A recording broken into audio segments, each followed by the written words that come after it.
Hey, what's up everybody? Welcome to the video. This time we have the SH Figuarts Kamen Rider Hibiki Kurenai version. This is Hibiki's powered up version during the summer of training, where Hibiki decides to go all immaculate red and beat the, I was about to curse. He's about to beat the bricks off some bad guys. So let me try not to curse because, children still watch, even though I don't give a damn. But hey, it is what it is. The point is, Hibiki Kurenai is a beautifully done immaculate red that I cannot say it enough that I love it because I love the color red, but also I like fire effects. So this is perfect for me to capture new ways of red and yellows and oranges to photograph very beautifully. But yeah, otherwise, if you missed out on original Hibiki, Kurenai might be a good supplement for you guys. It's literally Hibiki in red. So nothing really changes but the color, and you get some new hand effects, and we'll talk about that in a second. But otherwise, like I said, I really adored Hibiki, so it's really cool to get Kurenai after all this time. I really hope we get armed Hibiki, which is the true final form of him, and it's so fantastic. It's also red, so yeah. Anyway, let's jump into just how good this guy looks. As we can see, our red armor looks utterly fantastic. I left everything stock on him right out the box. I just wanted to jump right into this. Never even got a chance to open them before this week because of all the other reviews. I wanted to knock this guy out beforehand, but it was just too much happening. But it's really fun to finally open him and just get a good first open him up look, and it's utterly fantastic. Now, let's talk about the articulation now that we've taken a look at the body and how it just looks really good under proper lighting. So we can go up. We actually can look all the way up. We can look down. We can tilt left and right. So he has a ton of real body motion to get expressive, even inside. So yeah, he looks utterly fantastic. Even with our head bending down, we have that extra neck movement that allows you to rotate. So yeah, looks really good. As far as our arms go, the pads are originally on the arms and not on the upper torso protection armor. So lifting your arm up should be no problem. As you can see, the shoulder pad will lift up very gently here. And even as you rotate with the bicep swivel, the pad stays, well, should stay in place. It depends on how rough you're gonna be. But as you can see here, you can still rotate it with no problem. Our arms are double jointed, so we can actually fold all the way in, which looks really good. Then we still have this inside like butterfly-like joint that allows for extra movement as well. So you'll actually get a ton of movement with this guy in the arms. Then I didn't realize until now as I did it, I didn't realize this previously, that there is a forearm swivel. So I didn't realize this on the original Hibiki, which is cool, even better here. So you have even more range for your Hibiki. We have our standard SHF joints, which bend all the way around and can rotate 360 degrees. And then we have these extra little knuckles here as well. These are gonna play a part later when you're talking about those new hands. So yeah, as far as the upper torso goes, this is where I want you to be careful because they may cause paint rub. So I'm gonna show you how to gently move it around. We can go backwards ever so gently. So as you can see, movement-wise, we can only get that far back. We can go forward. There is a nice crunch. When you crunch forward, I knocked that off on my own. That's my fault, y'all. When you crunch forward, I highly recommend you don't push too far in because that will be causing some paint rub. But otherwise, your joints should be stiff enough so that way it allows it to have some range. Let me just pop this back on, this bad boy. Let me make sure I do it the right way. So it's gonna be that lining upward. And then we're gonna get to the lower torso. As far as our legs, we can actually spread them all the way out. Depending on how you wanna go about this though. So when you rotate the legs all the way in, you get a range that goes about this far out. As you can see, there's that patented renewal technology that allows you to have very clean look. You can even go backwards on it. This is gonna be protective of it. And even forward. When you press forward, I highly recommend to avoid paint rub, you rotate the thigh out. That way it does not press against the belt. And when you do that, just know that you're double jointed so you can actually rotate all the way in. You have super generous ankle pivot that goes inward and outward. You have forwards and backwards, and you still have toe pivot. So you actually get a lot of range on Hibiki. So let's pose this guy up. And he is a little bit on the thinner side, but I don't mind that at all, especially because it's very close to the actual suit design.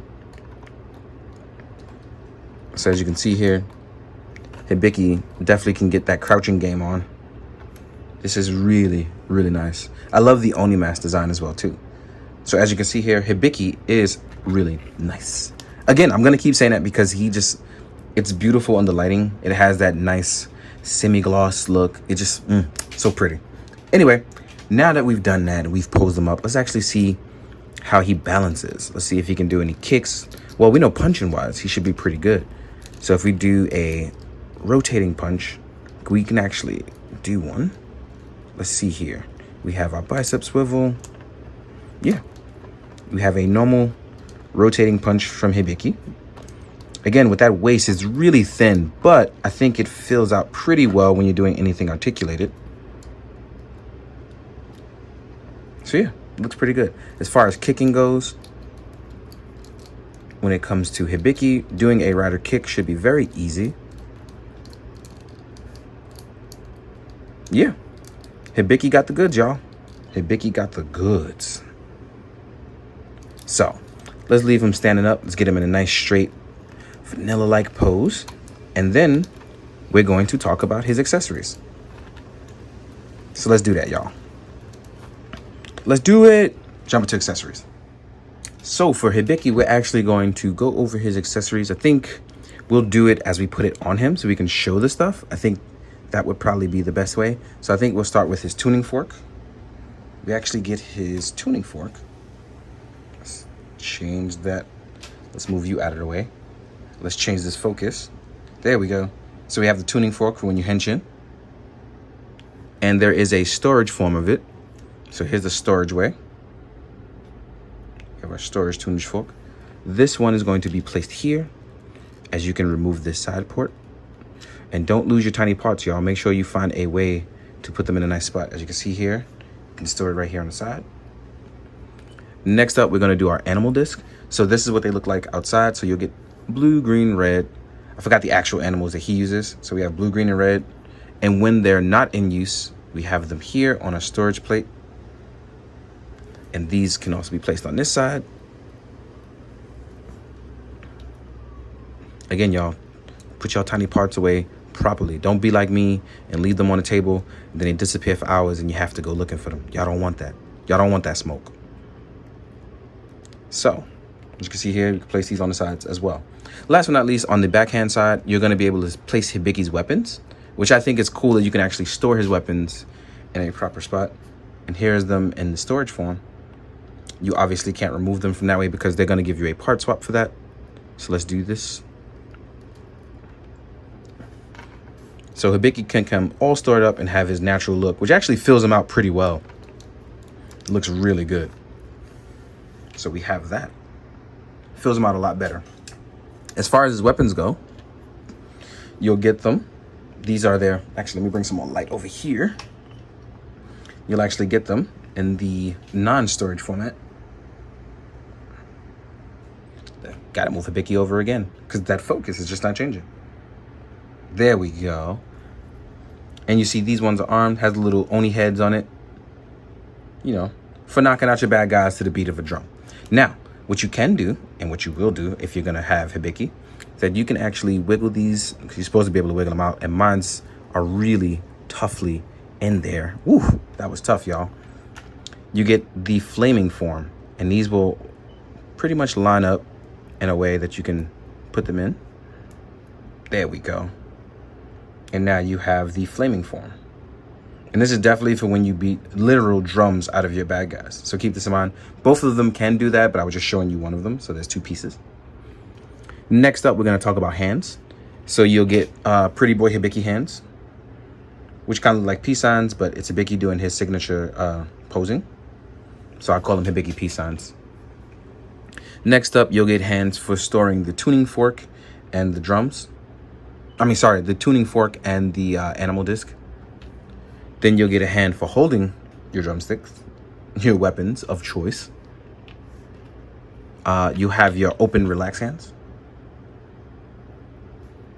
Then these are the new hands you get with Hibiki, and these are his demon fists, which basically he becomes Dancing Wolverine, which I'm totally fine with. I know I'm making jokes here, and that's to kind of get people who don't understand what's going on a reference. For those of you who are purist, mind your business. So yeah, as we can see here, these are going to be for Hibiki to turn into Wolverine and, again, fight more demons, more evil Oni. So yeah. I think that covers just about all the weapons, and this is Hibiki nicely stored up, as you saw previously. It looks pretty good. Now, without further ado, I guess what we can do is compare Hibiki to the other people in line, as well as his normal form, and then we'll jump into other size comparisons. So let's do that, y'all. Let's do that. All right, let's get Hibiki compared up to previous Hibiki, his base form that we normally see in most media before he powers up. And here is purple Hibiki, his normal base form before the summer of training. And as you can see here, ooh, what's up? Oh, you must be stiff. He's a stiff boy. So yeah, let's get Hibiki all tuned up. Haha, you see what I did there. So yeah, Hibiki next to his purple self, and looks really good. I mean, I really like both. Doesn't matter to me. But if you had to choose one, I know most people are going to purple, but red is my favorite color. So I'm a little biased in that case. But actually, you know what? Let's leave you here, and let's compare you to the other Hibiki riders that have released. In case you want to be a completionist and you want to hunt down the rest, they're going to do Zenki, Ibuki, and Todoroki in no particular order. I just said their names out because that's who's left. And then Ibuki is last.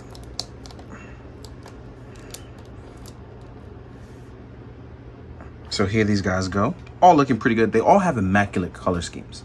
The painting on these guys are absolutely fantastic.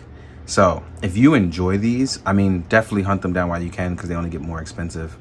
But yeah, I think you guys will enjoy these. So let's move these guys out of the way.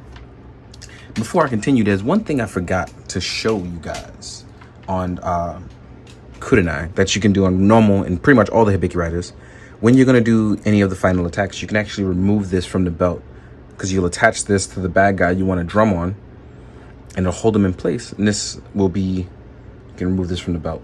So yeah, just want to make sure I showed that because I totally forgot to do it before. I'm going to plug this back in ever so gently. There we go. Tabs back in. Now we're going to compare Hibiki to some other stuff. So let's do some Lightning Collection. So here we are with Omega Ranger. We can see that the SHF stuff is still smaller than the Lightning Collection Sentai stuff. Next up, we're going to compare it to some other renewals as well as a normal base Kamen Rider. So here he is up against Kuga. Design-wise, you can see what the differences are. Here we are with a base Kamen Rider. Here's Vulcan. Oop, Omega, you fell, no. Oh, that foot isn't flat. I didn't see that. Oop. There you go, trying to knock down everybody else. So, as you can see here, Lightning Stack Collection is still pretty big, and I got to hold him up for a second. But yeah, overall, I think most SHF scales out pretty well, even if it is larger. Next up, we're going to do a Marvel Legends Moon Knight. Right?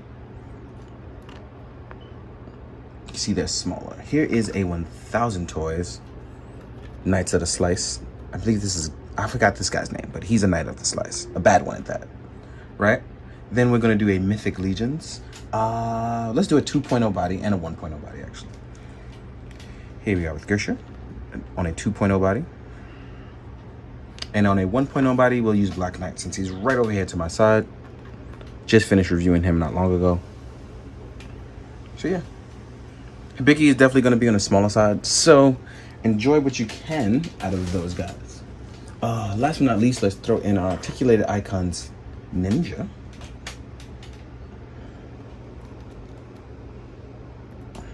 So yeah. Overall, you know what actually fits in really well with this lore? And I totally forgot. This guy. He'll fit in pretty well. He's much bigger, but Hibiki kind of fought bigger demons, so it works out. So yeah. Overall, I'm excited to have this. I know for those people that don't know anything about a Kamen Rider, this will definitely be out of your realm, and that's totally fine. So I thank you guys for watching it anyway. Hope you enjoyed the cool photos at the end. And for those of you who do know about Kamen Rider, I hope you pre-ordered yours because this was exclusive. If not, I don't know what to tell you. But yeah, in the meantime, guys, I hope you enjoyed. I hope you found it informative. And as always, please be good, do good, drink your water, guys. Later.